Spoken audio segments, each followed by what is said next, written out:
box is full. Oh, well, happy Thank day you. for Christine. I was worried. This one's almost empty. I'm going to watch you go for it anyway. Tip it. Sounds like you're peeing. Oh, sounds like you're really peeing. Who's to say? It's the magic of audio. I have a face for radio. And a bladder for radio. Kinda. What's new? What is new? Anything new? I have an announcement. Is it an announcement I know about or no? No. Wait, really? Yeah, it's a surprise. You're full of shit. What is I'm it? not. Am I going to be surprised? You look nervous. I am so nervous. Okay. Tell me. It's a big announcement. You're pregnant. There's a new You're pregnant. family member coming to the Sheaford Are you pregnant? Lampignelli household. Are you pregnant? It's a cat. What? Are you kidding me? I'm drinking wine. I'm not I pregnant. don't know what kind of mother you're going to be. This could have all been for show. All of us got so nervous just now because you weren't saying no. I mean, that's why I kind of wanted to do that. It hurt. I got so scared. Okay, cat. It's a cat. It's a baby kitty. Named. We haven't named her yet. Why are you getting a cat? So Norma posted in the Facebook group that there was a kitten that needed a home. Otherwise, she had to go to a shelter and nobody could take her home. And Blaze sent me the post and was like, this cat needs a home. And I was like, Blaze, do you want to get the cat? He's like, I just thought maybe you wanted to look at it. And I was like, okay. And she's this precious little white kitten. And apparently she's very friendly and sweet and she needs a home. And we were like, you know what? If no one's going to take her, we'll be happy to take her. And she said we can pick her up on the 24th of April.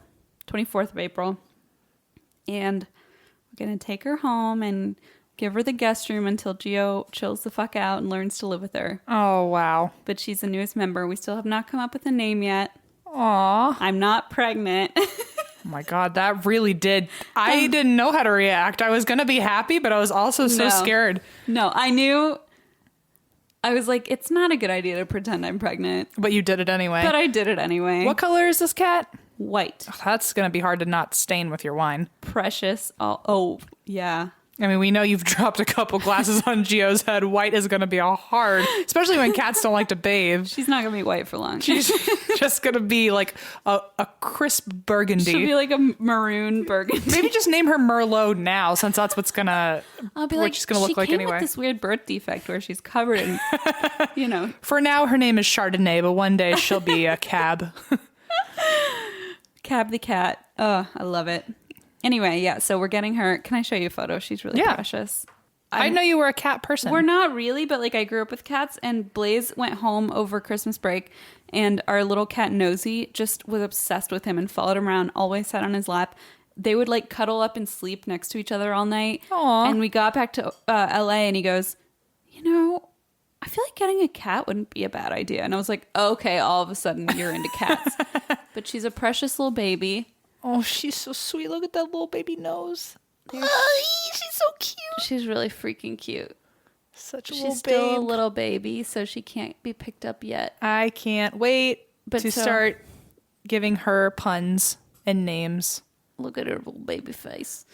So sweet. So this is also part of our mission to get Gio to be like A big brother? chill the fuck out about, like other creatures, because he can't handle himself. Right. Anyway, I'm not pregnant. That's the moral of the story. Wow. That really was quite an announcement. I thought it was going to be like, we got new stickers or something. We have a KitchenAid Instead, now. there's like a whole new child you're going to keep alive. A little fur baby. Well, no fur babies for me. That's why I drink. Why do you drink? I don't know. I blacked out a little when I thought you were going to say you were pregnant while you were pouring wine. That's a good reason to drink, I think. Why do I drink? I mean, I have another reason. Oh, shit. Okay. Tomorrow will be 6 months until my wedding. And I realized that today and had like a mini meltdown. Oh my God. Everything's fine. Are you okay? I'm fine. Are you excited? Yes. You still have time to get out. Sure. You don't. We'll see. Everything's great. That means 6 months until I have to have a speech prepared. Yep. Okay. Good. Get on it. As long as we all know. It means less than 6 months because you better Have it ready before the day of. fuck yeah. Ugh, imagine if I went up there and was like, I'm just going to wing it. You're like improv. I feel like I'd be like, good at that. Like, now that I got my propranolol, what can stop me? Anyway. I don't know why I drink. I'm sure I have several reasons, but I just don't have them right now. I feel like I usually don't. So I feel like this week I like packed a hard punch. Okay, that's good. And then like upset you for a minute about that. It was. I do want to clarify. When you tell me one day that you're having a baby, I won't be upset. I just didn't. I think I just wasn't ready for it. If I was pregnant, I would be extremely upset. So I think. Oh, okay. Well, I mean, that's fair. truly, like I'm not that's fair. about to be pregnant in my wedding dress that I just paid way too much money for. If Allison were pregnant, I think we would all be scared. We would all be like, "How did that happen?" Oh, there'd be layers upon layers of problems. It'd be a good mystery for all of us. Allison, are you listening? Hello? Are you pregnant? Are you still with me? Did you leave? We'll find out. Are we alone? To be continued. I think I'm single again. Anyway. Full circle of life. I guess I would say that I drink because a week from now, Alice and I will be done with all of the Marvel movies. Wow, you're getting there. We've been watching like... Holy shit. It's been a while. Holy shit. We only have 4 movies left. Wow. But we've watched like almost 20 movies in like a couple weeks. Stupid question. How many are there total? The main ones, technically 18. But that's also if you're not including TV shows. That's a lot of movies. I mean, that's at least 36 hours. Yeah. And more, because a lot of them are over 2 hours. But if you're doing it like the quote, like hardcore right way, then there's also TV shows that you have to watch. But the tricky part is there's some shows where you have to watch certain seasons and then a movie and then the next season and then another movie and then like other seasons and then another TV show. It's like, no, thank you. It's very confusing. So we just stuck with the movies. Oh, man. And I just filled her in on the way. I'm amazed that Allison like stuck through all this. She's a good one. She's the one that suggested we do this too. Wow. She was like, well, here's the thing. I've been waiting for Infinity War almost my entire life. And when Allison said, "Oh, can I come?" I was like, "No, because you have not watched any of them." And so if you haven't watched any of them, I'm not going to like be freaking out to references just to look at your like deadpan face because you don't know what's going on. To be like, psst, what's happening? Yeah. Who's that again? Exactly. I was like, you're not going to ruin That's this me, for me. by the way, Allison, not you. I'm referencing myself. And so she was like, well, if I'm going to be there, I guess I should know everything. What a babe. I can't believe she wants to be there. I'd be like, oh, what a bummer. I think she's kind of into it because she's definitely retaining information because she's got to be. You can't fake the 36 hours of you can't. Well, I'll quiz her every now and then and she's got all of the answers right. So she's What? Yeah, she's a little Marvel geek now, whether or not she wants it. Poor Blaze hasn't even tried to get me to watch Dragon Ball Z because I'm like, bye. Nope. But I guess, But anyway, I drink because my girlfriend really puts up with a lot of bullshit. So what a gem. What a gem. A lot of people have been asking, by the way, we are doing a CrimeCon meetup and we finally have the details. Okay, let's go. You saw them, right? I saw them. Did you RSVP? No. Well, then you didn't see them. I'm doing it right now. God damn it. I'm going. Okay. So I even invited you and I'm officially going. I'm going. Linda commented and I'm there. So we're officially doing a CrimeCon meetup on Saturday, May 5th, which by the way is Cinco de Mayo. Again, I will be dragging you out of the building. Fireman style. Fire person. With my wagon. Firefighter. Firefighter. I like a good firefighter. Wagon. What? Remember in the last episode I said I just bring a wagon and just drag you out like a drunk tank? I still mean it. I mean, I don't doubt it. It's going to be Cinco de Mayo, Saturday, May 5th at 8 p.m. Nashville time at the Broadway Brew House Midtown. Awesome. It looks like a really cool bar. They have like a milkshake like drink. Jess like created the event, but then she had somebody else, she said, on the ground, like finding us a venue who found a place that has like God bless Jess. A milkshake drink and like beer and wine. I do have a hunch that I've been here before. What? Well, remember I went to the bachelorette Yeah. party in Nashville. I've been to like the main places. Like there's like that huge strip where like all the bars are connected to each other and they're like 3 floors tall. I've gone to all of those. If this is on that street, then I've been there. Well, I don't know. Other than that, I don't know. We'll find out. It's called Broadway Brewhouse Midtown. We're going to be there Saturday, May 5th, drinking 8 p.m. in Nashville, Tennessee. You don't have to be going to CrimeCon to go to this. We just want to see anybody and everybody, whether you did go to CrimeCon or not. Preferably wear, and then that's why we drink t-shirts so we can spot you in the crowd. Oh, that's true. We should like a pub crawl shirt. Yes. Holy shit. Okay, and then we can take a big photo together. Oh, it's going to be so fun. So if you have any, and that's why we drink merch, wear it. That way we can find you, because otherwise we're going to be approaching strangers being like, do you know who we are?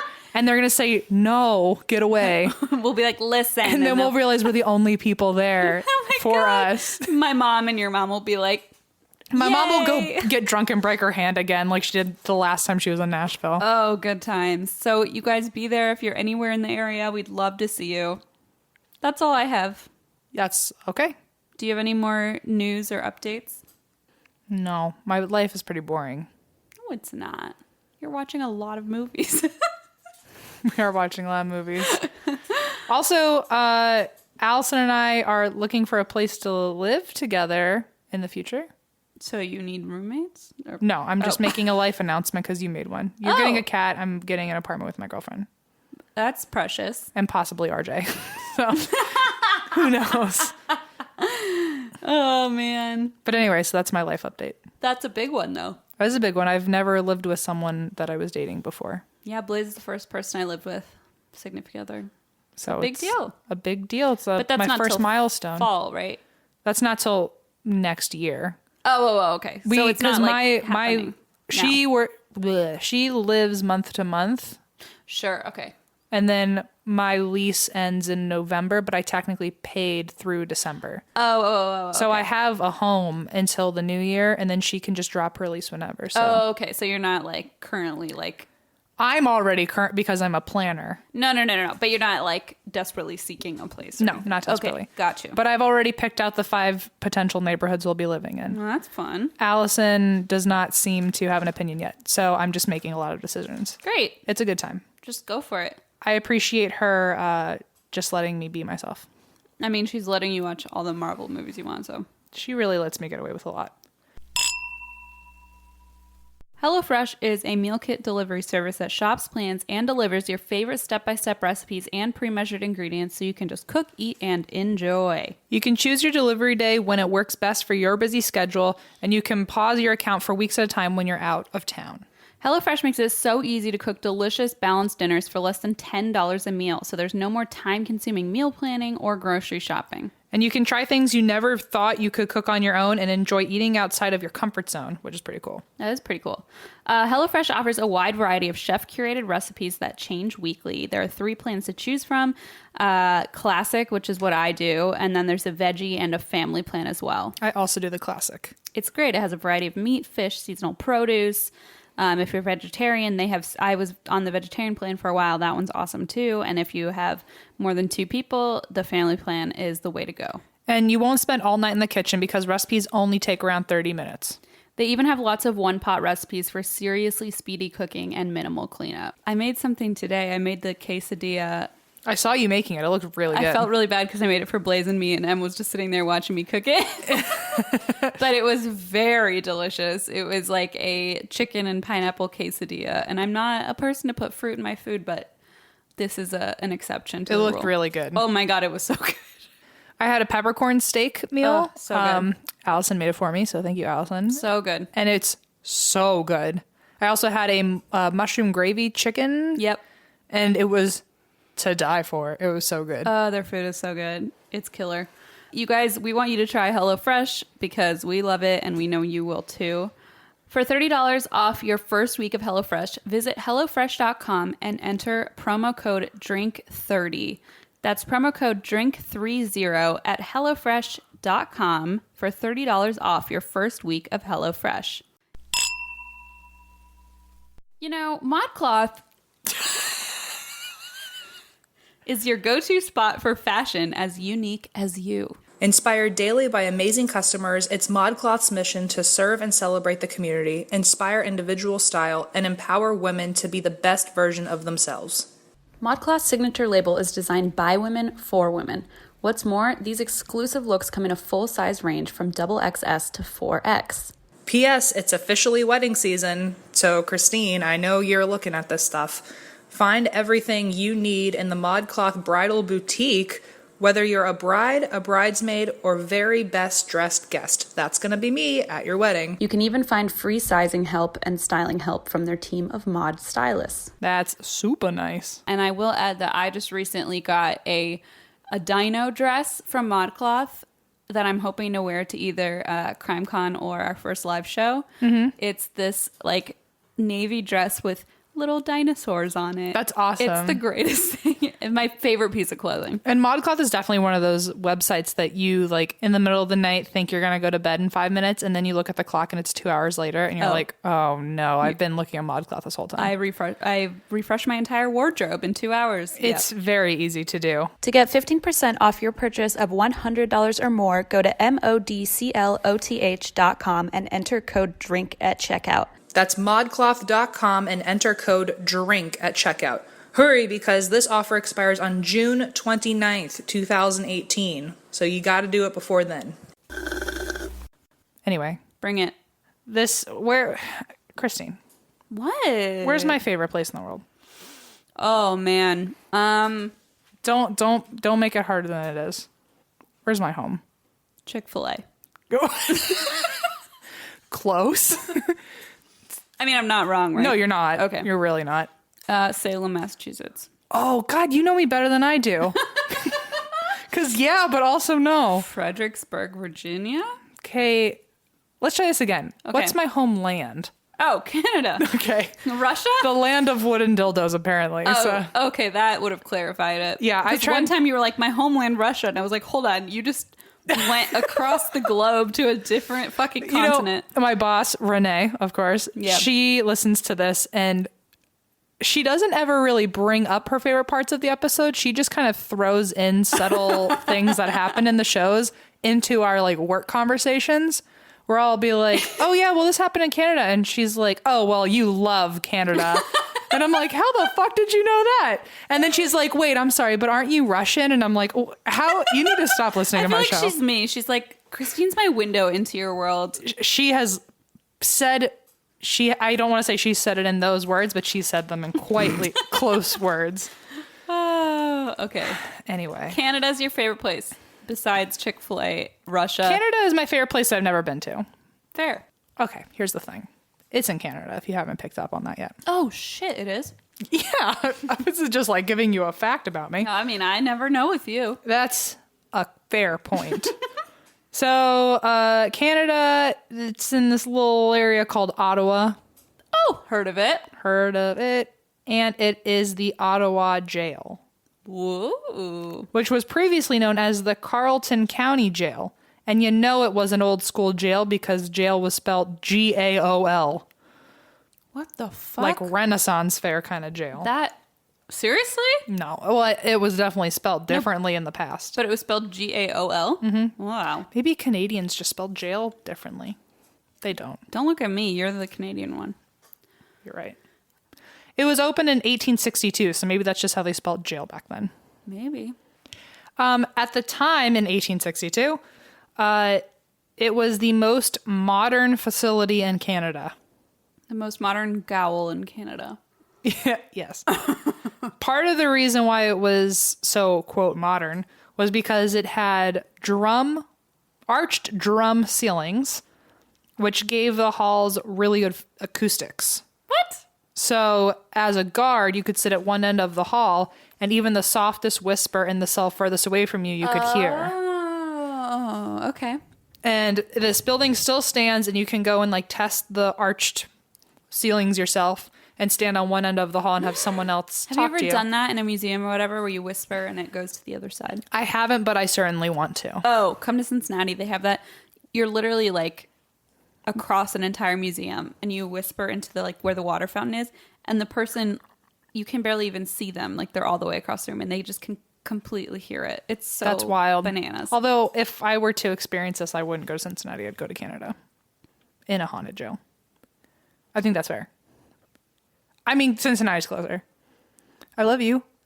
You know what? On October 13th, when I'm getting married, I think I'm still going to be there. I'd like you to go to Canada instead. No, wait. Okay. Moving on. So it was modern for the time being. Great. But it was also like not modern according to today because it was built on reform over discipline. Oh, no. So the prisoners, which by the way included men, women, and children. What? And they were treated pretty shitty. The worst offenders were starved entirely because all inmates were served only once a day. So if you were incredibly bad and they didn't have any more food, they just wouldn't feed you. At all. Wow. At all. Most women and children were from poor families and they couldn't pay their debts. So that's why they would end up in jail. Are you serious? Yes. Oh. Inmates were rarely given tasks. So for 24 hours a day, they basically sat in a tiny cell, or they were allowed to walk around in the halls of each cell block. But that was all they could do for 24 hours because they didn't have jobs to give them or anything. Right. There was also no heat, lighting, ventilation, or toilets. What? So lots of illness because they're just Sure. going to the bathroom in their bed. Not even ventilated. And also, like, there's no glass in the windows and no heat. So, woof. In Canada, too. Yeah, imagine in the winter in Canada. Goodbye. So, there was also a severe water shortage in the 1870s, so inmates couldn't bathe either. Or drink water for the most part. Oh, okay. In the 1880s, 10 years later, the building's wood was infested with insects and the wood had to be removed. So they were doing all this construction, dirty construction around all these people too who weren't bathed or using toilets or eating or drinking water. Okay. Quote, the inmates had to sleep on the floor for a long time. They were actually sleeping on cold, wet surfaces, which of course would cause illness, disease, and so on. So there was 150 men, women, children, and they were crammed into 60 cells. So 150 people in 60 cells. And each of the cells only measured 3 by 9 feet. What? 3 people in each of them. Or not even. Holy. So you were just like Tetrising Yeah. in the room. And there's no toilets. Oh my God. And then there were 30 larger cells. So there was 90 cells, 150 divided by 90. But 60 of those cells were 3 by 9 feet. 30 of those cells were 6 by 9 feet. So they weren't much. There was literally 3 feet more. Right. Sounds like an algebra question. There were 9 feet more. Yes. I'm sorry. Anytime I feel like I can contribute mathematically, I force it. That's fine. Whatever you want. I'm usually wrong. There were 6 cells, additional cells, that were solitary confinement. Well, you wonder at that point, like, what's the difference? Like solitary confinement, nobody else is eating or... Yeah. I mean, I guess you still don't have human contact, so that's awful, but... Yeah, but at that point, I'd be like... It'd almost feel like a vacation, maybe. I don't have someone's feet in my face. Or poop. Or poop in my face. That's not funny. So... Sorry. It's not. It was one of those, like, laughing at a funeral moments. Like, I know it's not funny. I'm sorry. Oy. Inmates were thrown naked Oh, no. into the dark solitary confinement cells and then chained spread eagle to the floor. I take back literally every word I just said. Yeah. So they were Mother of God. stripped naked, spread eagle on the floor, and then No. shackled to the ground. No. And by the way, like, this is like a ground that's like dirty and wet and damp. And also, since you're chained down, you're not using a toilet. So you're just going to the bathroom where you lay, and then you're lying in it. And then they take you out and then put someone else on that puddle. And then they go. Who was sent to the solitary confinement? Just people who were like Just people who were misbehaving? acting up, I guess. Oh my God. So the whole solitary confinement Sure. is a heavy focus now for psychics. And it's near the basement cell near the laundry room. Oh but my a lot of God. psychics will go there because obviously there's a lot of Can you dark imagine shit. the energy that must just like manifest there? I've been in the solitary confinement cells by myself with the door closed in Alcatraz, and that was some pretty dark energy. Did I tell you I'm going there in like a week and a half? No, you did not. Wow, this is a lot like that Whaley House time, isn't it? I'm sorry. And the time I went to the Queen Mary. Oh yeah, no big deal. I do this to you. I'm Who sorry. are you going to the Alcatraz with? Remember that time? Blaze. Oh, We're going to San Francisco. He got a weekend off, so he was like, "Do you want to book 2 days in San Francisco?" And then I immediately was like, "I want to go to Alcatraz." you are something else. 3 strikes in a row. I mean, we just planned it. Uh-huh. And I was going to announce it next week on the podcast. It's like a surprise, but then I was like, I should probably tell you that I'm Yeah, going. also that would have not been a pleasant surprise, much like the drunk pregnancy. Listen, it's called a cat adoption. Right, yeah. It was a drunk pregnancy. I mean, a little bit. Little For tiny, a second it was. just a tiny bit, but can you blame me? No. No? Yeah, I can. Oh, I was just trying to be nice. I got excited for a second. Okay, so anyway, so that's their spread eagle and naked on the ground. Yish. It's the only example left that they have documents of where men were chained naked to the floor. Oh, who's they? Like ever? Like, as far as documents go, like there are only official documents of men ever being chained naked to a floor with this jail. Wow. Okay. I mean, I'm sure there's other instances, but this is the only official. Like documented Yeah. record. Sorry. I'm sorry. You don't even like what you're about to eat. I know, but I like them again. So the rings used for the chains are still in the ground. So if you were like a really sick person, you could like put your hand in one of the shackles. I mean, if you were sick. Oh, sick in the head. Yeah. And like really wanted to like live how they lived, you could essentially be chained to No, the ground don't like do they that. were. I guess sick wasn't the right word. Disrespectful. Let's go with that. Yeah. Twisted? Twisted. Yeah. The jail had only 3 official hangings, but when I say 3 official, I mean 3 official, Oh my God. which means there were many illegal hangings where they were never documented. They would just kill prisoners. So not just suicide, like like people they would, hanging other people. like cops would tighten nooses around prisoners' necks, and then the other end of the noose was tied to a beam, and then they would throw them off the 8th floor balcony. What the fuck? And death row sat at the top floor, which was right above the 8th balcony.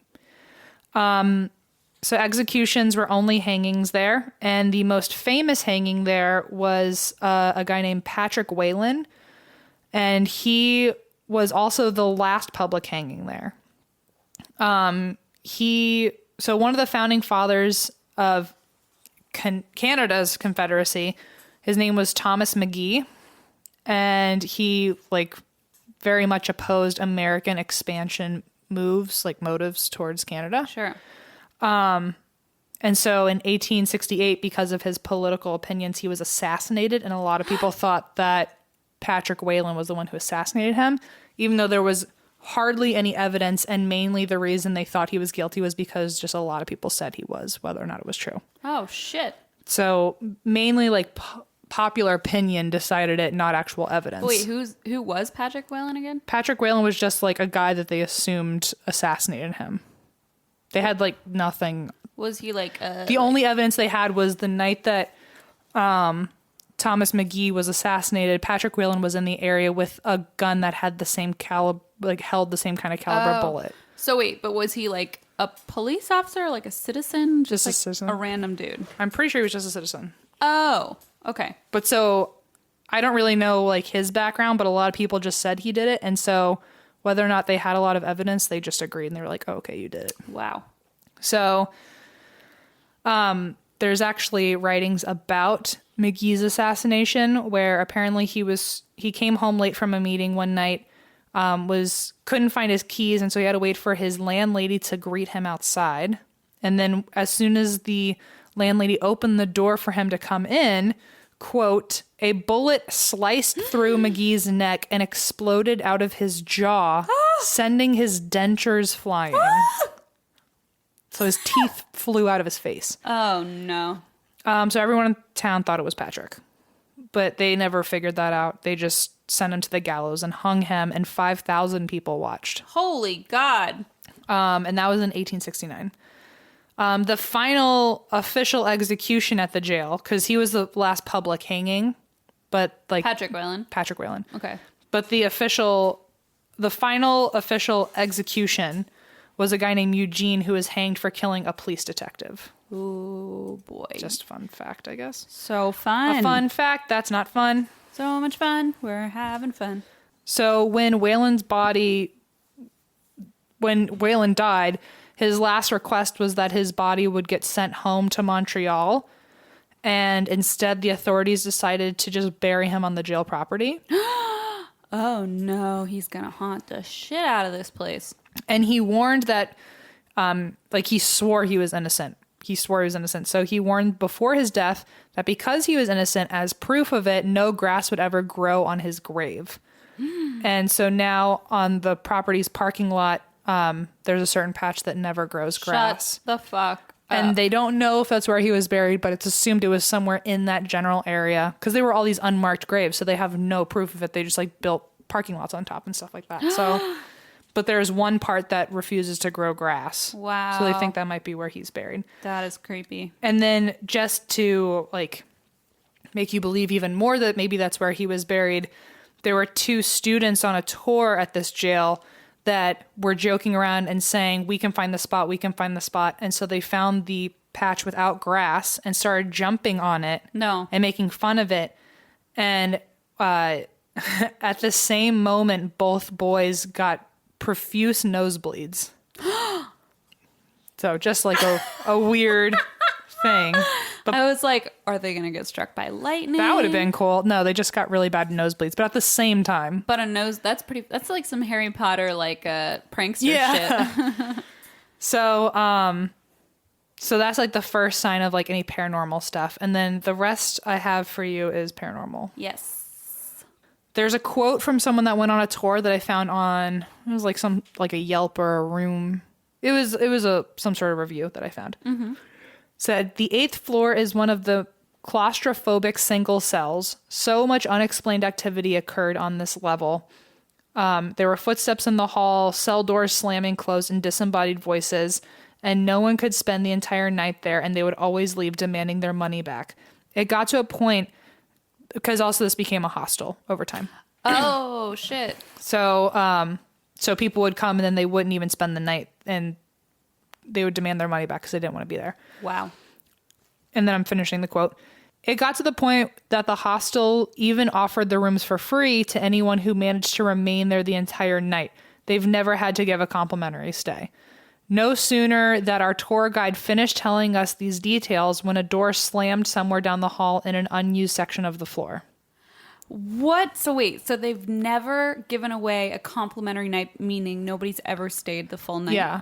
They keep offering, we'll give you a free room if you can just stay the night. And no one has ever done it.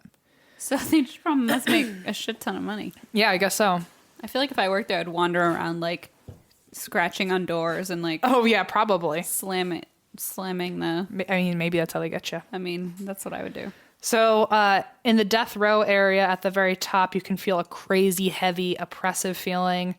Can you imagine, getting a hostel room in the death row area of an old... Oh, yeah, I can't imagine. An old gaol. A good old Canadian gaol. Just makes me think of jowls. Makes me think of gallows. The gallows. Oh, it just makes me think of these, okay. These yeah, I know what jowls are. Some jowls. Yes, I see what you're saying. Some Canadian jowls. Ate too much poutine. Stop it. Now I'm just thinking of a Canadian with hamster cheeks they just keep poutine in them all the time. That's disgusting. I'm sorry, Canadians. Also, I have yet to go to the poutine restaurant, but I'm still... What poutine? Oh, the one... The one near my house. Can we go? Can you take me? It's called Spuds. I'm so excited. Can you take me, though? Oh, just like how you're going to take me to Alcatraz? Or Queen Mary? Or the Whaley House? Did you or did you not go to those places before... We had a podcast? Before you took me there. Don't be that way.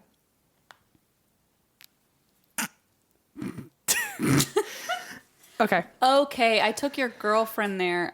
She wasn't even my girlfriend yet. It doesn't even count. Oh, okay. That was like 2 days before I even met her. Before I introduce you to the love of your life, get over it. She's so cute. Shut up. Okay, so also in this hostel, Gaol, you can hear chains swinging and bangs on the ground in the solitary confinement rooms when they're empty. Ugh. And the reason you can hear chains swinging and bangs on the ground is because people used to, when they were locked there and couldn't do anything, they used to beat the ground till they broke their hands to go to the hospital. And you can still hear someone banging on the ground when it's empty in there. Those aren't rooms now, are they? I think they just might be. Are you? Look, I don't have an answer for you. I know what you're thinking, and I agree. You haven't had that response in a while. I'd be like, oh, let me ask you a question about your story. And you go, look, I don't have an answer for you.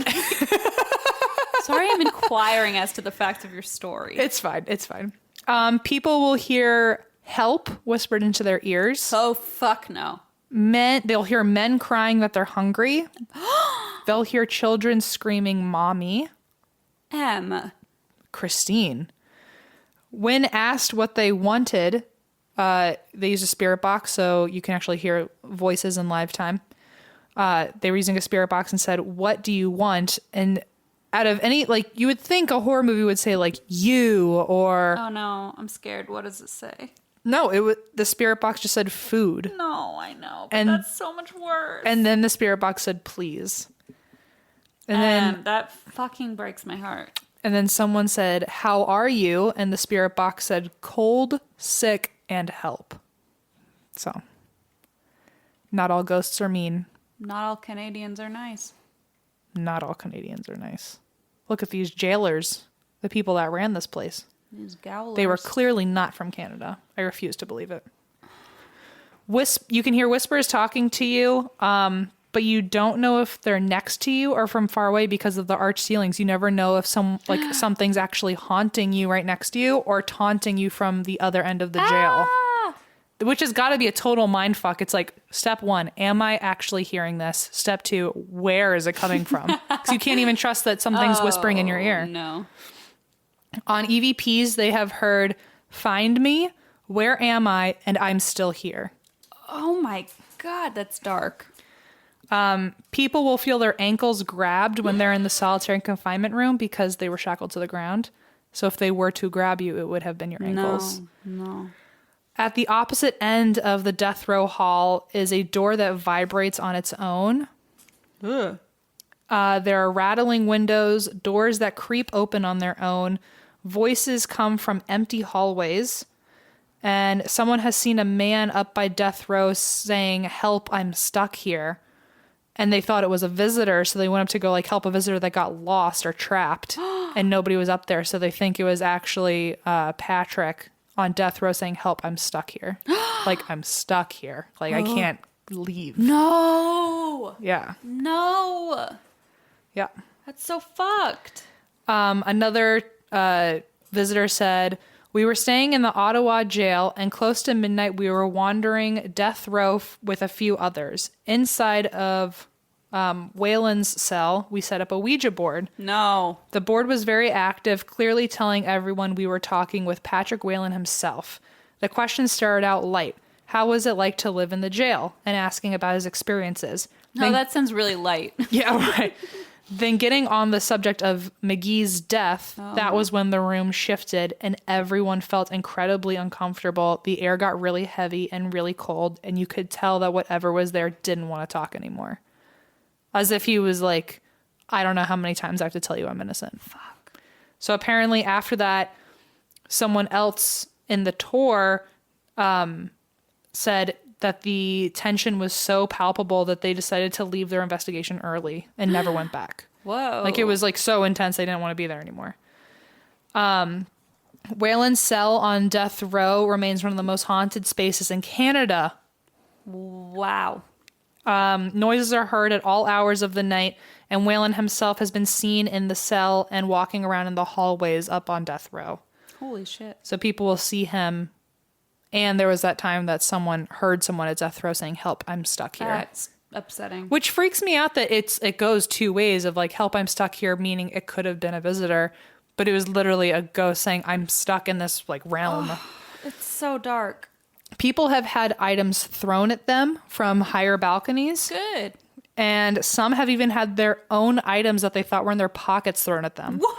So like wallet, keys, etc. That is what I would do as a ghost. Getting like pickpocket you and then throw it at you. And then just go haha and hit you in the when face. you didn't even know it was gone. You can also hear the cries of women and children from the basement. They will scream your name for help. Oh. Like your name? Oh no. Excavations revealed several unmarked graves, not just Patrick's, which confirms the multiple illegal hangings. There was also a vampire? Maybe. I'm sorry, what? There was a secret staircase that was found in the jail. Sure there was. And a mysterious note that was left on the top of the stairs. And the note said, "I am a non-veridical vampire who will vanquish you all. One by one, I will ornate your odorous flesh with famished fangs. But who? Are there 94 or 95 steps to the 9th floor? A book on the top shelf will lead you on the right path." Well, It makes no sense at all. hold on, wait. Sorry. So who found this note? Hold on. It was found when they were excavating, like they were like doing renovations for the hostel. They were doing excavations and then found this staircase, and then this note was at the top of the stairs. What the And fuck? below all that text is a circle with an inverted S3A. They don't know if that's a signature or like a code. What? They don't know what it is. What the fuck? And then also there was a group of people who stayed there one night who they were pissed that nothing was happening. They were like, "We were told this is really scary and nothing's happening." on. I know. But so they went down to the guy in the lobby and was like, "We want our money back." And right before they left, the cash register on its own opened and a coin from inside the cash drawer flew up into the air and stayed there for 5 seconds before throwing itself at them. Like, as if the ghost was like, "Take your fucking money." I'm like, we don't want you here either. Yeah. God. So that's all the stuff, all the haunted stuff that's happened. Surprisingly, this jail was in operation until 1972. Wow. So not too long ago, people were still living like this. And the jail, once it was closed, was found to be unsanitary, and the the conditions were considered deplorable. A man named John Wiley suggested that they renovate it into a hotel, and in the same year, it opened as an international hostel, and a lot of the structure has stayed the same to preserve the history. The hostel has been, quote, brought into the 21st century because it has free free Wi-Fi. It has free pie. It has free pie to fill your jowls with. Not poutine, though. The hostel has been, quote, brought into the 21st century with free Wi-Fi, a keypad entry for security, and your favorite, a bar in the basement. But In the basement? okay, the bar part is your favorite. Bring that to the rooftop. And then You mean we'll- death row? Death row. Then we'll talk. Much of the structure is the same to preserve the history. Wow. And the rooms that you stay in are definitely larger than the original jail cells, but they still contain the iron bars on the doors, stairs, and windows. What the... I can't believe that, like, they've turned this into an actual place to stay. There's, that's pretty incredible. I'm not going to sit here and pretend like I wouldn't stay there, but I would also do it very respectfully. You and I would be stay in, there, I but would be in shock the entire time. We'd both be like, holy shit. Yeah. We wouldn't be like, nothing's happening. I'd be like, it's not even scary. Like, give me a Ouija board. Yeah. I would be like, oh my God, Christine, let's both hold each other in this corner until the sun rises. Yes, and I would be at the bar the entire time. Oh, okay. We'll both just sit at the bar and cry until the sun rises. Yes. Got it. Yep. Cool. That's tour in 2019 tour date in the basement. Well, I do want to say one last thing actually before we take off onto your story. Take off I mean, before I take off verbally. mentally. Oh, okay. So I found this. I found this story on a website called The Great Canadian Bucket List. Come on. Because I was just browsing for memories. You typed in great Canadian bucket list. I did type in places to go in Canada before I die. So that did happen. I'm not going to sit here and pretend like it didn't. Oh my God. But at the same time, I thought that you might also enjoy some of the other things I found on this list of things I must go to in Canada. You know I will. Okay, let's get real weird with it. Okay. Get weird with me. Okay, girl. What else is there? When are we normal with one another?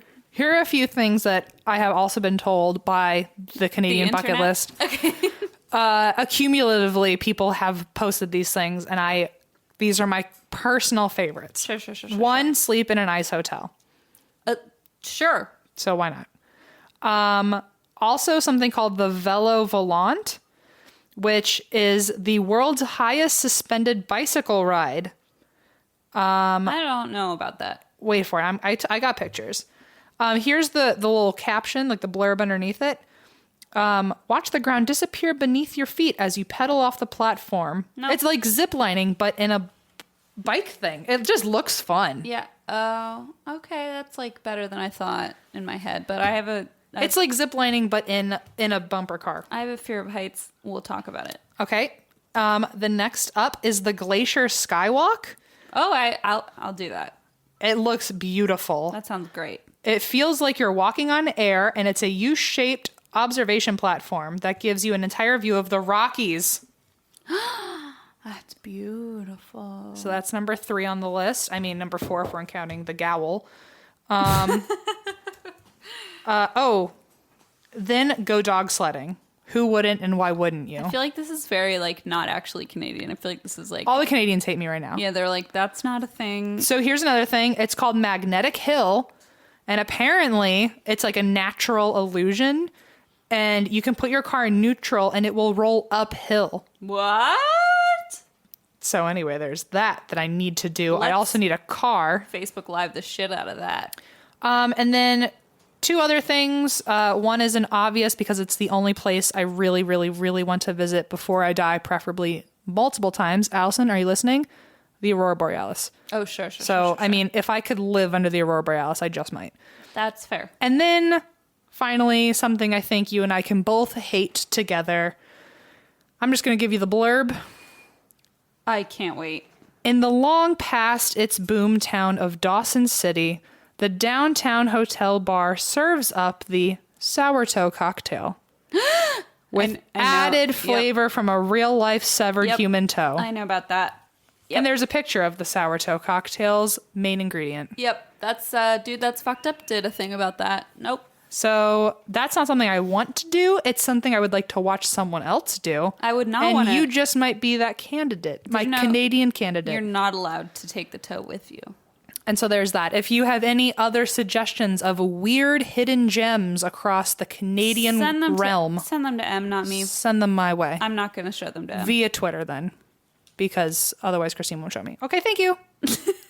Your turn. Okay, my turn, finally. Here we go. Did you know that over 25% of new ED, erectile dysfunction cases, are guys under 40, and sexual performance issues are more common than you think? No. Surprise! And by the way, 40% of men by age 40 struggle from not being able to get and maintain an erection. Even the world's greatest actor can't fake one. Wait, are they insulting George Clooney? How do penises work? I don't know. Okay. But why do guys turn to weird solutions or do nothing when they can turn to medicine and science instead? That's the real question. That's the real question. And it's true. So many guys are like ashamed to go to a doctor about very common things, and they're ashamed to even talk to someone to get medicine. And they're science-based. They're not personal or, It's not you. It's science. It's not you. It's science. It's me. Well, thanks to science, ED can be optional. There's a new product called HIMS, and it connects you with real doctors and medical grade solutions to treat ED. If you go to forhims.com, you'll find a one-stop shop for hair loss, skincare, sexual wellness, all for men, which is, I feel like, something you don't see very often. There's no waiting room, no awkward doctor visits, no lines. You save hours by going to forhims.com. It's so easy. You answer a few quick questions and chat with a doctor for confidential review, and products are shipped directly to your door. So you don't even have to talk to anyone if you don't want to face-to-face. I mean, that's the dream. It's always the dream. So, in case you're wondering, severe erectile dysfunction isn't just an issue for rich old guys in bathtubs, like we all thought. No, Apparently. that's all I thought, actually. I mean, you watch those 24/7 commercials and... I even thought so. But to be honest, it affects men in their 30s and 40s, and it's very common. And even under their 40s. I mean, I have friends currently who deal with that, and it's not something that they should be ashamed of. No, So, and there's a way to help fix it. So instead of going to your doctor and, feeling embarrassed, you can go to forhims.com, get the help you need without feeling embarrassed or awkward or having to see anybody in person. let's just say, never mind. Let's just not say it. What are we going I was gonna make a hard joke being easy. Didn't they do that? Did they? Hard made easy. Shut up! They made the joke already. God, I'm such a comic. Say hello to your little friend. Wow, somebody had a good time writing these. It's erectile without the dysfunction. I wish we could credit ourselves for that, but we can't. You guys, try Hims for a month today for just $5. They'll get you started for just $5 while supplies last. You have to see the website for full details, but this would cost hundreds if you went to the doctor or a pharmacy. Go to forhims.com/ATWWDED. I never thought we would finally have that at the end of our name. Love it. That's FORHIMS.com/ATWWDED. forhims.com/ATWWDED. Wahoo! We can't even do it the right way in our own show. But No, but Okay. for them, we'll do it right. For Hims. For Hims, we'll do it right. So I recently exchanged our sheets with some sheets from Brooklinen. I love Brooklinen. They're the greatest. And I wanted to see what Blaze would say. And he got home one night after work at like 3 a.m. And the next morning he was like, I felt like we were sleeping on like hotel sheets. What is this? And I was like, surprise. I wanted his like full reaction. But anyway, so Brooklinen. It's amazing. Oh, it's so comfy. I can't get enough of it. That's all. Bye. No, seriously, you guys, you spend a third of your life in your sheets, and believe it or not, they do make a difference with how you sleep, which is something that I refuse to believe until now. You can start getting better sleep if you get better sheets. Brooklinen was founded in April 2014 by husband and wife team Vicky and Rich Fulop. They wanted the most beautiful, comfortable home essentials without the crazy prices. There's no unnecessary markups and fees. Most bedding is marked up as much as 300%, guys. And as someone who's creating a wedding registry, that is 100% accurate. Brooklinen is the fastest growing bedding brand in the world. Over 15,000 five-star reviews. That's more than us, guys. What's wrong with you? How is that possible? Brooklinen sheets were named the winner of the Best of Online Bedding category by Good Housekeeping. Love a good housekeeping. Love a good housekeeping. They have versatile colors and patterns you can mix and match to complement any decor. And by the way, this is luxury bedding, but it's underpriced. It's amazing. And it feels amazing too. Em and I both love our Brooklinen sheets. No joke. They're the best, most comfortable sheets I've ever slept on. Apparently, the most comfortable Blaze has ever slept on. He didn't even know what was going on. Brooklinen.com has an exclusive offer just for our listeners. You can get $20 off and free shipping when you use the promo code DRINK at brooklinen.com. Brooklinen is so confident that they offer a risk-free 60-night satisfaction guarantee and a lifetime warranty on all of their sheets and comforters. The only way to get $20 off and free shipping is to use our promo code DRINK at brooklinen.com. That's BROOKLINEN.com, promo code DRINK. Brooklinen. These are the best sheets ever. I am going to tell you about the Robison Family Murders. All right. All right. So, it all began at a bridge party in the woods. It always does. I mean, I met you at a bridge party in the woods. Don't you remember that? I do. It was my 21st birthday. It was a weird time. That's also where I'm holding my bachelorette party too. Oh, in the woods. I love it. Bridge party in the woods. Best kind. It'll be cheap. That's the fun part of that. You know, you just sit in some trees and play. Bridge like the game, or bridge like a troll lives under it? No, like the card game. A bridge Okay. party. Old ladies playing bridge. Got it. I was hoping there was a troll involved, but whatever. Also, now realizing this isn't supernatural, it's actually real. So never mind. That would make more sense that there's no troll. Oh, for God's sakes. Ooh, what time is it? Time to go to bed. Keep going. I know I fell asleep one time. I'm alert. I'm with it. I'm ready to go. Get with it. There's a bridge party, as in ladies playing bridge. Nice. Okay? Yes. Cool. See you at the retirement home. See you at my bachelorette party. Okay. So we're at Lake Michigan, just north of Good Heart, Michigan. The time is 1968. Summer love, almost. Summertime. Okay. Almost summer of love. Summer of like. Summer of like. Of like. The summer of infatuation. Summer of crush. Yeah. You know. The summer of smitten. Yeah. Got it. Got it. So a group of women was having a bridge party in their cottage, as you do. As you do. The summer of like. It was a good one. It only got better next year. Just wait. If the summer of like has bridge, what does the summer of love have? Strip poker. Mahjong. Oh. Mahjong. Two different directions we went. Mahjong. Strip poker is probably the right. No, that's still that's the summer of infatuation. That's the summer of lust. You mix them. Summer of lust. Many do mix love and lust together. You know, I have a hard time differentiating. Mahjong is definitely the game of love. Well, you gotta love someone if you want to play mahjong with them. Just saying.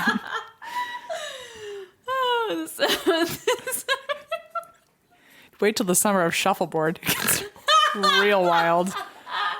I like how we started with bridge, which is like arguably the oldest possible person game you could play, and then went back to like The fall of gin rummy. like games. The winter of bingo. We went back to shovelboard where you're actually like actively standing. All right, okay. That's the last funny piece of this whole story. Yeah, we're done now. Glad we got a laugh or two. Glad we got a title out of this. That's all that there was. That's all I asked for, is that we get one little clip. I think we've got the jowl gals and the summer of like. Help. Help me. Okay. So, as I was saying, a group... It's 1968, summertime. Group of women having a bridge party in their cottage when they notice a terrible odor coming from one of the nearby cottages. The cottage of strip poker. It's the mahjong tent, actually. They called the caretaker, whose name was obviously Chauncey Bliss. That sounds like the guy that tosses out the cards like a dealer at the casino. Chauncey, another, please. Chauncey Bliss. It sounds like like a weird... It sounds like the name you put into like Pac-Man at the end of the arcade game. Like when you want a record. Can't you only put three letters? Clearly you could spell Chauncey Bliss with 30 letters. Oh, it sounds like the name of a sim, though, doesn't it? Yeah, it definitely does. Really weird sim. Like the original Sims. Yeah. Where like they didn't really speak. They went like, Hasafwa. And they like had weird sex under the covers. Like, That wasn't until Sims 3. okay, fair. Sims 1, they just went... Sims 1, if they like were on fire, they'd go, wah, wah, wah. They were in the pool. They would just wave at you on fire. They'd be like, hello? And then you'd take the little, the ladder out of the pool and they'd be like, what? And then they were like, gravestone. You were like, oh, they're dead. Anyway, Chauncey. God. As I was saying, Chauncey was the caretaker, obviously. So the ladies called Chauncey and they said, the smell is so bad that we are unable to continue our game of bridge. And what did Chauncey do? He just looked around and shook his head and then waited for you to tell him what to do. And then there was a question mark. And then he went to play a video game, even though you're like, you have to pee, Chauncey. And then Go to the toilet. And then it started getting dark. And And then he got mad that he didn't have a job. He missed don't his we all? job. Yeah, because he fucking didn't wake up. God, The Sims made me so angry. Anyway. We can't get past this. I'm sorry. I can't get past this. I just feel like this happens where we get on the subject of like CD-ROMs and then it just doesn't stop. I did have a friend who was incredibly high one time at a high school party, and he asked me if he thought that God was just playing a game of Sims and we were all just the Sims. And I was like, this is too much for me. I'm 16. This is why I walked away. This is why I'm scared of weed, because I'm like, the second I start having those thoughts, it's all downhill. I mean, sometimes you walk into a room and you're like, what was I here for? And I think That's this exactly. It's like, wow, pulling a Chauncey. Chauncey. I have Chauncey brain. You just walk into a room, you're like, blah, blah, blah, blah, blah. Oh, Chauncey Bliss. What was the summer of bliss? Was that like 1965? I feel like that might have been Dominoes. I'm trying to think of what game they played that year, but I don't remember. That was Pickup Sticks, actually. Oh, that long ago? Yeah. Okay. Jack's. By the soda fountain. I'm sorry. Everyone's already signed off. I'm just going to stop talking. All right. For the Remember next how there's murder? several minutes. Oh, yeah. Okay. So Chauncey goes to find the smell. And he expects to find a dead animal, raccoon or something in the cottage. He goes to take a look inside and he knocks on the front door. Nobody answers. So he enters and immediately sees a woman's body sprawled in the entryway, her clothes in disarray, covered in blood. Behind her, he sees several other bodies on the floor in pools of congealed blood. He had discovered 6 bodies in total. Okay. Richard and Shirley Robeson and their 4 children. Oh, no. So let's rewind to the summer of bliss. Everyone's playing pickup sticks. No, okay. It's the summer of 1968. Richard and his wife Shirley, who live in Lathrop Village in Detroit, Michigan, decide to take their kids to their holiday cabin at Lake Michigan. Mm-hmm. So they're an upper middle class family. Richard is 42. He works as an advertising executive. He owns a magazine called Empresario. And his wife Shirley is 40. She takes care of the home and the kids. And the 4 kids are 19-year-old Richie, 16-year-old Gary, 12-year-old Randall, and 7-year-old Susan. And what year is this? 1968. Oh, okay. I didn't know if it was like the same year my mom was born. I mean, I told you it was the summer of... Right. My mom was born in 62. That was like the year of like the wooden hoop. The wooden hoop? That you like hit with a stick? That was not in 1962. You're evil. Whatever. Oh, that was a joke. No, it wasn't. I don't know. My mom was born in 63. There definitely weren't wooden hoops, even in Germany. Just keep going. What if... Okay. I think I missed the joke. I'm sorry. I don't even know if there was a joke. Oh, okay. Are we okay? No. Okay. Okay. So, anyway, the 4 kids. 1968. The Robisons were basically what you imagine a 1960s upstanding church-going white family to be. Like, they just had 4 kids who were all well-behaved and, like, good at school. The oldest was in college. The parents didn't have any enemies. They went to church every Sunday. Like, they were just a very standard upper-middle-class family. They had a family cabin at Lake Michigan, and they often spent summers there, so they decided to spend this summer there. It was not abnormal. They went up there, and a few weeks into their holiday, everything was going fine. But unbeknownst to the family, a man had been lurking around the cabin, and he was looking through the windows and waiting for the right opportunity to strike. He's going to ask if Tamara's home. I knew this would get under your nerves. On June 25th, the lurker used a .22 caliber semi-automatic rifle to shoot through one of the side windows at Richard Robeson, the dad. Once the killer saw that Richard was down, he entered the cottage through an unlocked door to finish off the rest of the family. He shot each family member in the head with a .25 caliber semi-automatic pistol and then bludgeoned Richard and his 7-year-old daughter with a hammer in the head. Jesus. He posed Shirley's, the mother's body, to look like a sexual attack. So her clothes were in disarray, and she was the one that Chauncey found in the front hall when he opened the door.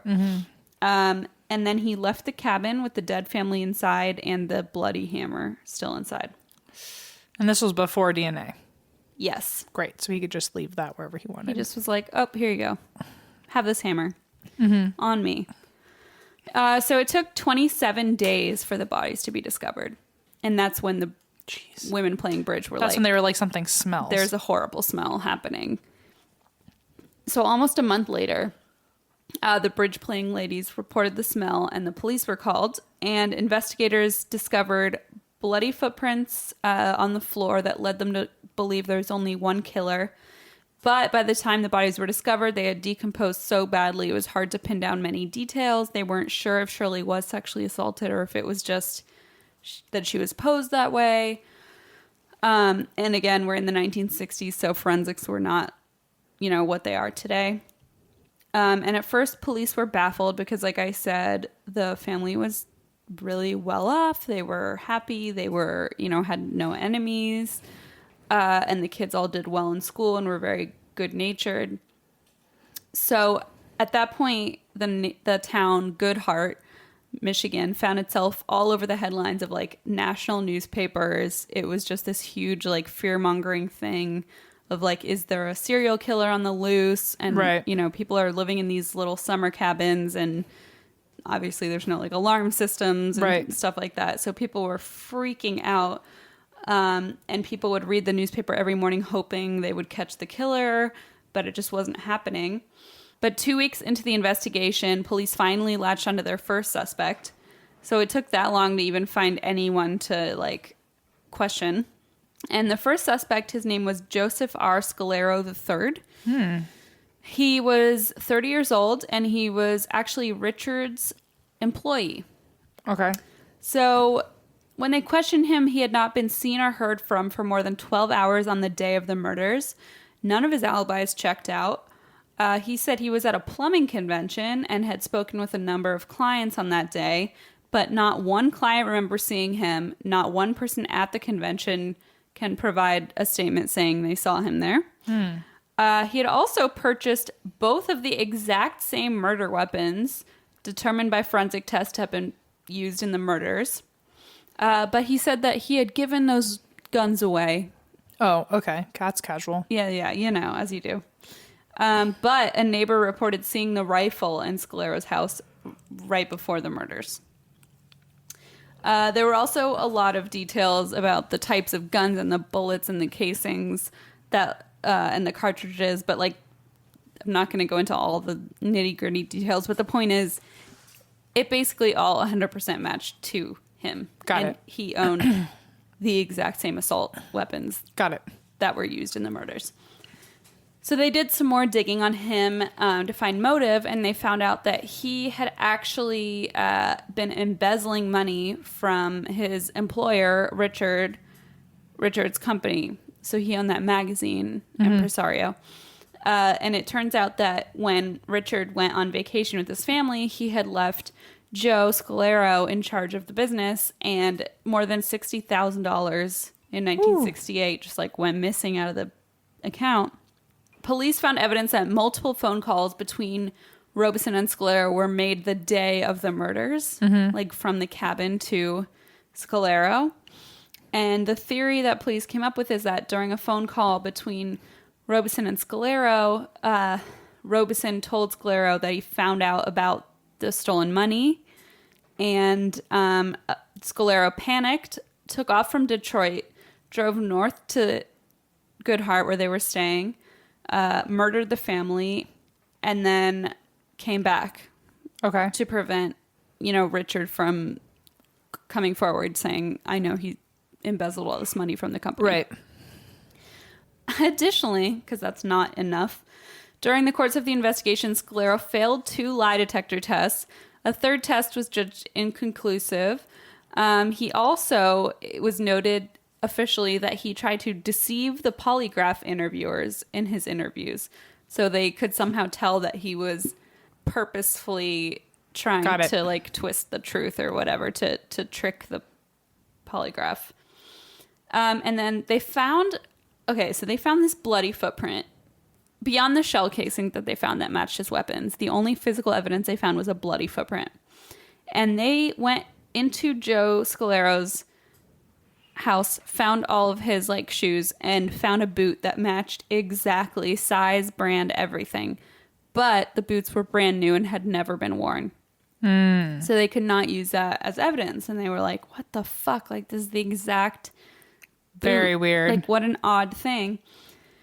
Later, like way later, after all of this happened, police learned that Joe Scalero was known to buy 2 of everything that he owned. Oh, what the hell? Yeah, so they found out if he bought a suit, he bought 2 suits, 2 shoes, 2 guns. And so presumably he had 2 pairs of those boots and had gotten rid of the ones that were covered in blood. Exactly. But Weird. But that wasn't discovered till later. So at the time they were just like, what the fuck? These boots match perfectly. And couldn't use it in the case. Perfect. So anyway, with all of this evidence, the 2 investigating agencies presented their case report implicating Joe Scalero as their prime suspect. And in mid-January of 1970, the prosecutor decided not to bring charges against him because the murder weapons were not available and the fingerprints were not at the crime scene. So gotcha. The prosecutor... No. But Yes. The prosecutor said there wasn't enough evidence. Got it. So police were like pissed and they were like, we know it's this guy. So they kept going with the case. A few years later, in 1973, they reopened the case and they finally felt like they had enough to charge him with the conspiracy to commit murder. So officers went to go pick him up to finally charge him again and say, like, no, this time we really have you. But when they arrived at his home, it was too late. He had shot himself in the head before they arrived. Like he knew it was coming. Yeah, he heard that they were looking for him and had killed himself. So they arrived. He had shot himself in the head, and they found a suicide note. And I'm going to read it to you. Okay. But first, I need a drink. Okay. How was that? I mean, I really needed it. Because woof. Okay, got it. This story. Okay. This is the note that he left behind. I am a liar, a cheat, a phony. And then he listed a number of people that he had either swindled in business schemes or had wronged in some way or another. And then he added a handwritten note, a separate note to his mother that he handwrote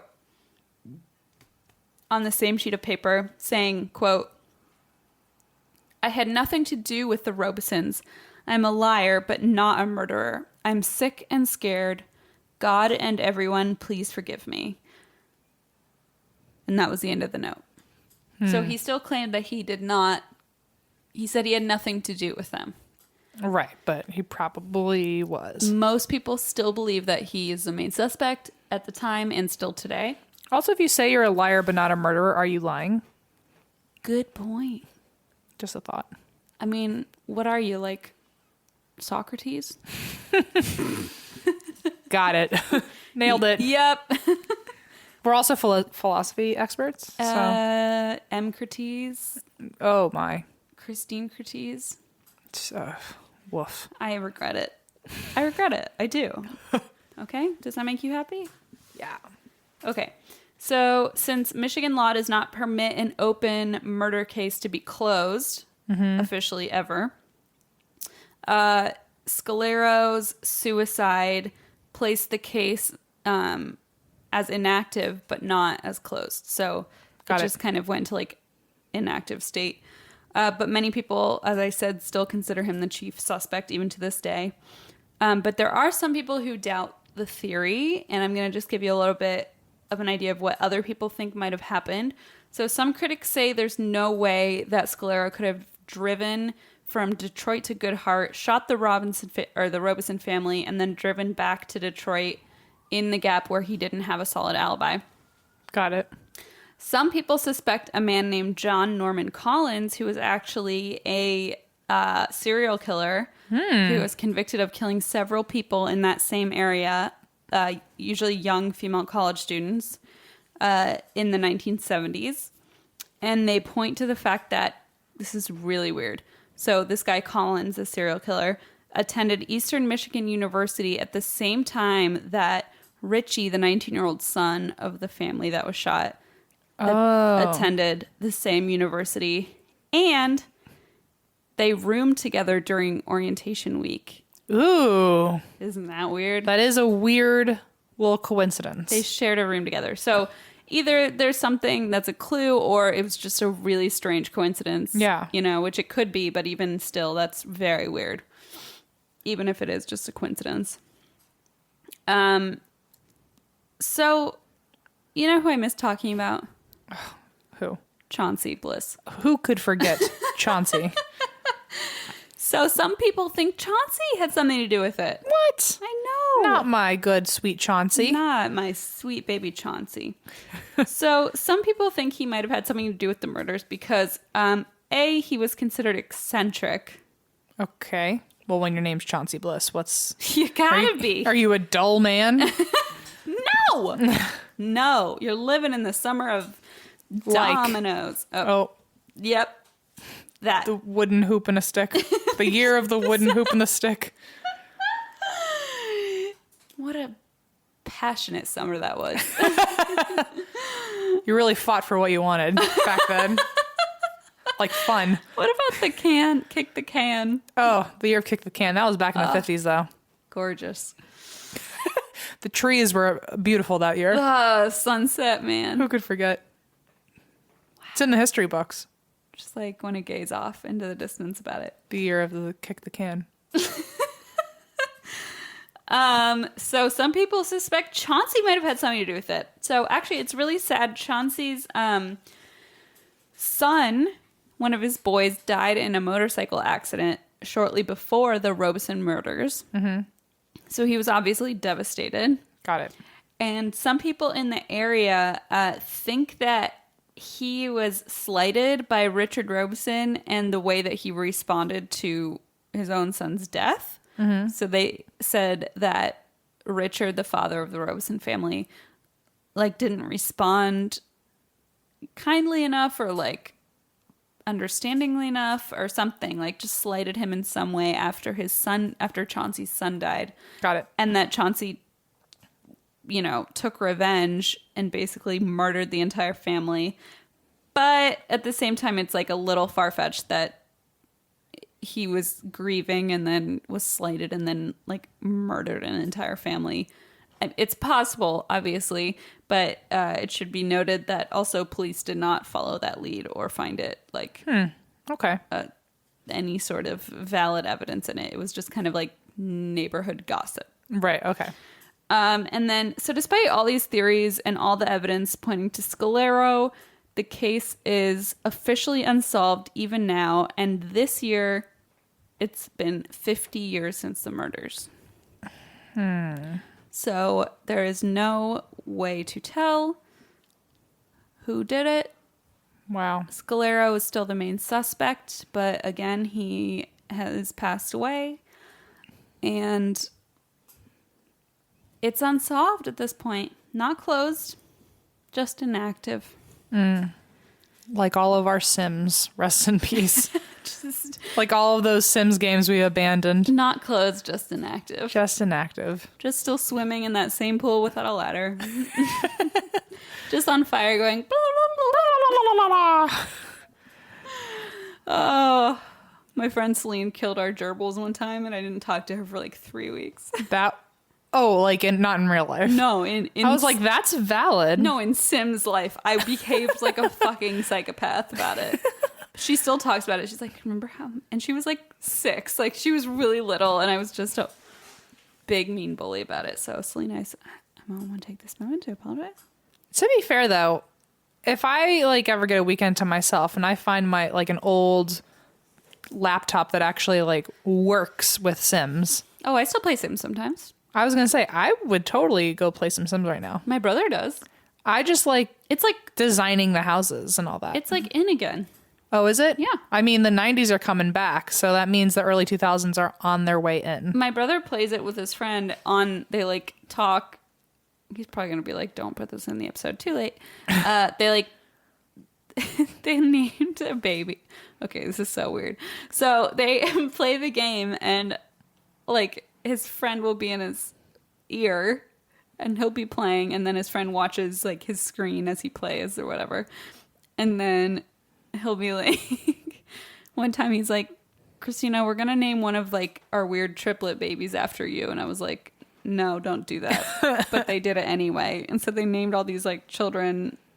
It was just so upsetting. And now that one of their Sims is named after me and I really fucking hate it. I never got so tech savvy with Sims because I think the highest I ever went was Sims 3. Like I didn't even know that was like, I'm saying like old school, like horrible pixelated. They couldn't even have sex yet. I took Sims really far. It was pretty upsetting. I took the original Sims very far. Like I think the newest one I had was either Sims 3 or the pet one. The pet one was good. And other than that, I never played anything further. I had a phase in college where I torrented like the newest Sims and went like a little batshit because I was so crazy in college. Like I was like so stressed about schoolwork that I just like completely diverted my attention to like Sims. Like if I can't control this, I'll control something else. Yes, exactly. It was like really fucking bonkers. Maybe we're all just a result of God in college procrastinating.